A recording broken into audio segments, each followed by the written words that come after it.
জাকাত দিবেন হিসাব করে, কাউকে ফাঁকি দিবেন না। হুজুর ফতোয়া দিচ্ছে ব্যাংকে টাকা আছে 10 লাখ টাকা, আরে জাকাত তো একবার দিছেন, একবার জমানো টাকা জাকাত দেওয়া থাকলে আর দেওয়া লাগে না।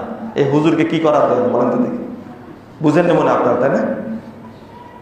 একবার জমানো টাকার জাকাত আর দেওয়া লাগে না, প্রতি বছর তাহলে এদা হালা আলাইহিল হাউল, যখনই 1 বছর হবে তখনও জাকাত দিতে হবে, তাই না? চিন্তা করেন, জাকাত দিবে না, এটা ফতোয়া দিয়েছে। আর একটা হলো ব্যবহৃত অলংকারে জাকাত দেওয়া লাগে না, আর এক ফতোয়া মেরে দিয়েছে মনে। এটা ইসলামী অর্থনীতিকে ধ্বংস করার পরিকল্পনা একটা। ব্যবহৃত অলংকার রাশি ভরি থাকলেও জাকাত দিতে হবে। বলছে যে সম্পদের, যে জমি ট্যাক্স দেওয়া লাগে, ওই জমি কি লাগে না, ওষুধ দেওয়া লাগে না।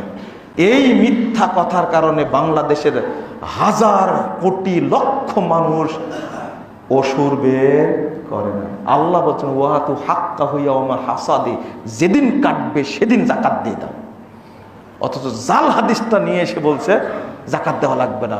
একজন ব্যক্তির 1000, 2000, 3000 মধ্যে ধান হয়েছে, ও কি জাকাত দিয়ে অসুর বের করবে না? করবে না? অসুর বের করবে। অথচ ফতোয়া দিয়েছে হুজুররা অসুর বের করা লাগে না। এইভাবে ইসলামী অর্থনীতিকে শেষ করে দিয়েছে। আল্লাহ যেন আমাদেরকে হেফাজত করেন, বলুন আমিন। আল্লাহ যেন জাকাতের মাসালা বুঝার তৌফিক দান করেন।